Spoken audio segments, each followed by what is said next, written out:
dos interesses pessoais dele, ou talvez de alguém que esteja na igreja, para tentar ali lisonjear a pessoa. Vou tentar agradar o pastor dessa igreja, vou tentar agradar a irmãzinha ou o irmãozinho. Isso é um evangelho contaminado.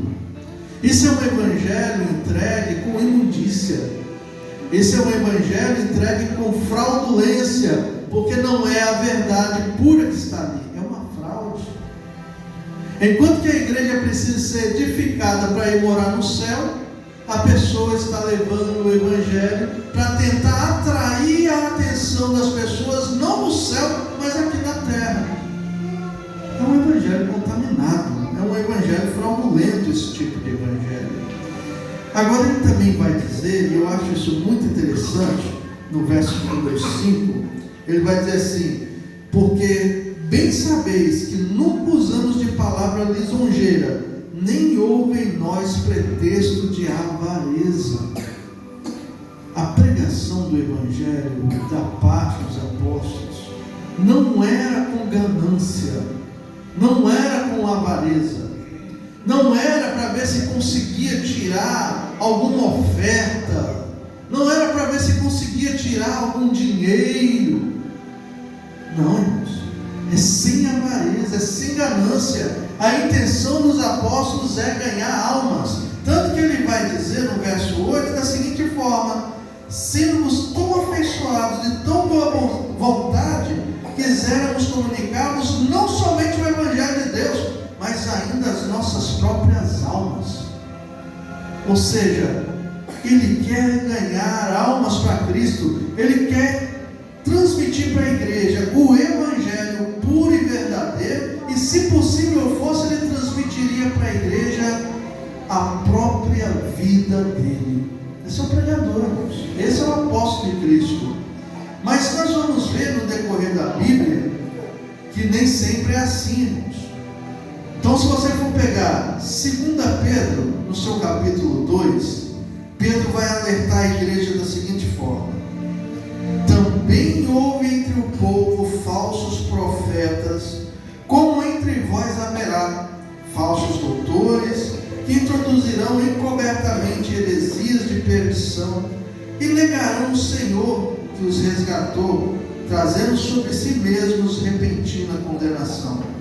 Então houve também, e sempre haverá, na nossa época também vai haver isso, falsos profetas, falsos pastores. Uma vez eu vi, aliás, foi a pastora que transmitiu isso para os meus ouvidos, que alguém, que eu não vou falar o nome da igreja, o nome do pastor, então é alguém, irmãos. Também não vou falar o bairro que é, nem a cidade que é. Mas o pastor, irmãos, estava aconselhando os seus pastores da seguinte forma: se a igreja não der R$800, tem que ser fechada. É assim, pastor? Foi assim, então. Mas peraí, irmãos, calma aí.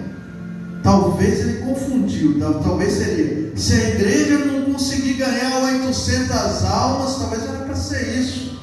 Mas ele falou errado, talvez. Ele falou que se a igreja não conseguir dar R$800 no mês, né, R$800 no mês, essa igreja tem que ser fechada. Peraí, irmãos.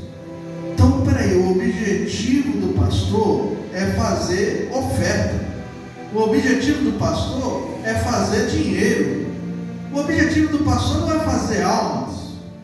Talvez ele transmitiu errado. Talvez ele deveria ter transmitido da seguinte forma: olha, irmãos, esta igreja ela vive de aluguel, o aluguel é R$800.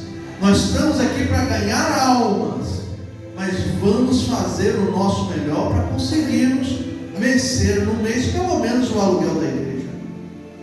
Mas não foi assim a expressão foi: se a igreja não fizer pelo menos R$800 no mês, essa igreja tem que ser fechada. A Porta das Ovelhas, lá na Serra, teve vez que não entrou para aluguel. A pastora colocar a mão assim na cabeça, falando: meu Deus, como que vai ser o aluguel desse mês? Fechou as portas? Não fechou. Aí do nada Deus envia alguém, e alguém abençoa e vai lá e cobra o aluguel. A ponto do dono do imóvel, falar com os outros que nunca viu uma pastora, um pastor tão certo com as coisas dele ou dela, como a pastora Elisângela. Mas por quê? Não estou falando isso para puxar o saco da pastora, não. Porque quando ele foi nos alugar a residência, ele disse o seguinte: uma vez eu aluguei para um pastor aqui, e esse pastor me fez passar tanta vergonha. Aí, rapaz, quando fala dessa forma, o pastor ficou devendo o cara do aluguel. Disse até que o pastor comprou coisas com ele, lá de animais, e não pagou. Qual é o objetivo de um pastor, irmãos? Qual é o objetivo de um profeta? Qual é o objetivo de alguém que está guiando a igreja, irmãos? Quando você vê que há ganância, quando você vê que há avareza, quando você vê que há um interesse financeiro, foge de lá. Foge de lá, que esse lugar não é para você, irmãos. Tem gente que pensa que falso profeta é aquele que não fala uma profecia corretamente. Tem gente que pensa que a pessoa ser um falso profeta é aquele que fala da carne ou fala do diabo. A Bíblia vai nos apresentar falsos profetas que viram o anjo de Deus e ouviram a voz de Deus e transmitiu só aquilo que Deus queria falar. Mas seu coração estava voltado para o dinheiro, seu coração estava voltado para a ganância, seu coração estava voltado para colocar tropeço na vida dos outros. Olha só o que vai dizer Apocalipse, no seu capítulo de número 2, no verso 14. Poucas coisas tenho contra ti, ele está falando para a igreja de Pérgamo. Tens lá os que seguem a doutrina de Balaão, o que ensinava Balaque a lançar tropeço diante dos filhos de Israel. Irmãos, esse Balaão, ele foi um homem dos filhos de Edom. Jacó teve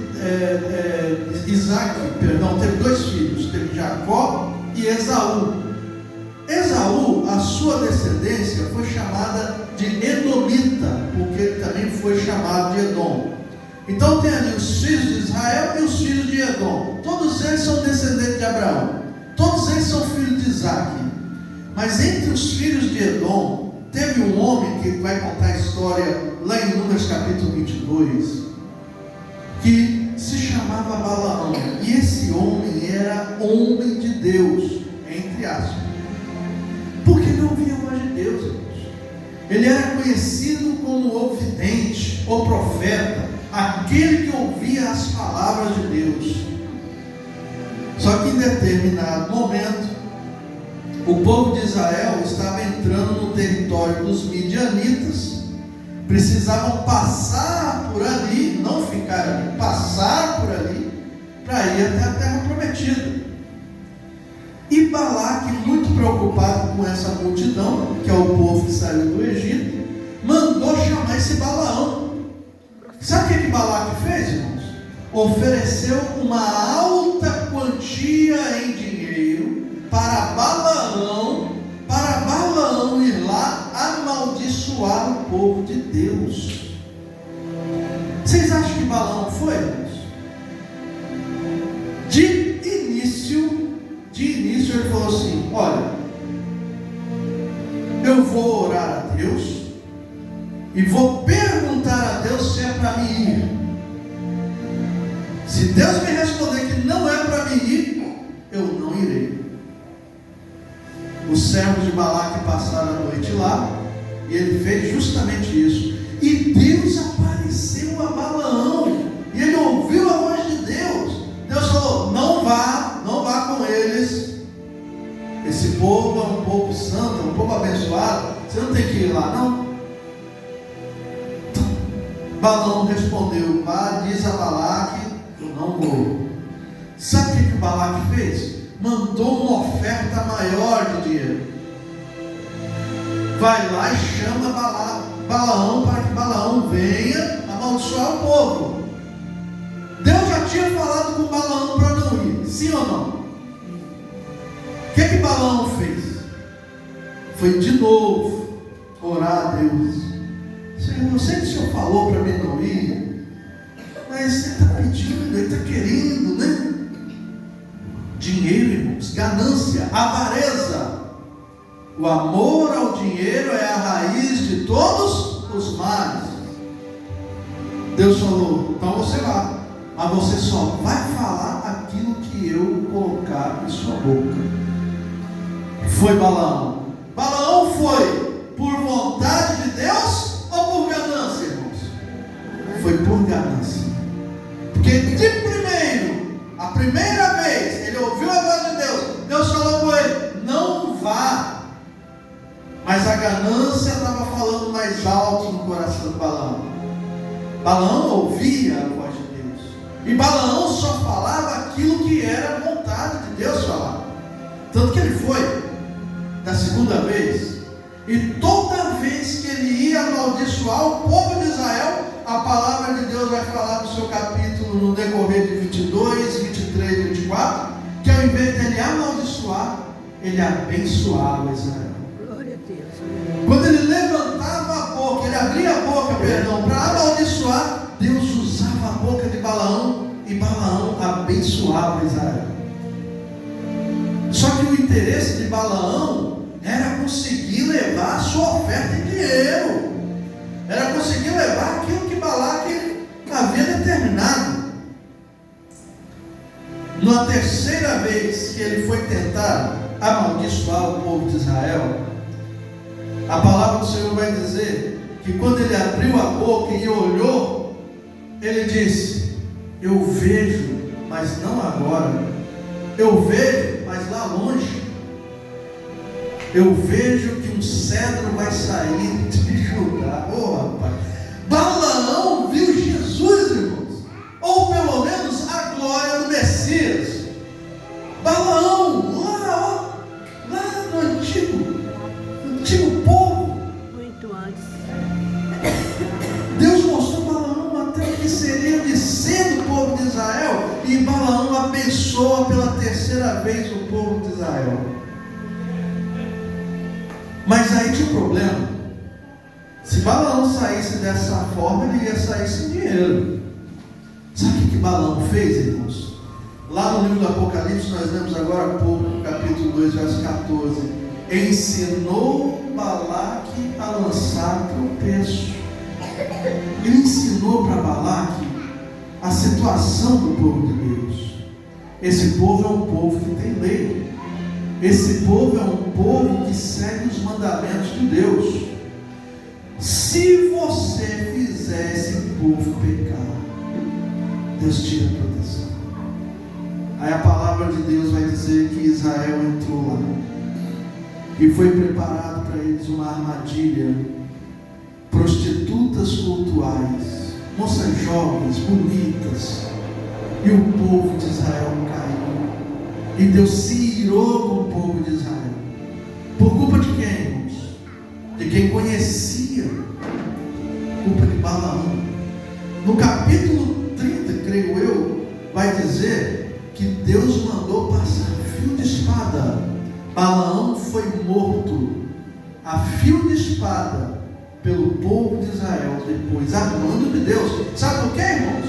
Foi o prêmio. O prêmio de quê? Da sua ganância. É Deus. Mas sabe uma coisa, irmãos, que eu aprendo com essa história desse falso profeta?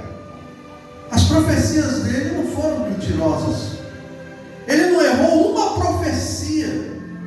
Toda a profecia que Balaão lançou foi de Deus para Israel. Se cumpriu em Israel. Chegou até um ponto, lá no capítulo 23 vai dizer que Deus abre os olhos de Balaão e Balaão vê o anjo do Senhor. Espia, irmãos. Enquanto tem muito falso profeta por aí, que realmente da boca dele não sai nada de Deus. Enquanto tem muito falso profeta por aí, que realmente da boca dele sai tanta falsa revelação, que passa-se anos, a pessoa morre e nunca se cumpriu nada na vida dela. Balaão foi um homem que foi usado por Deus.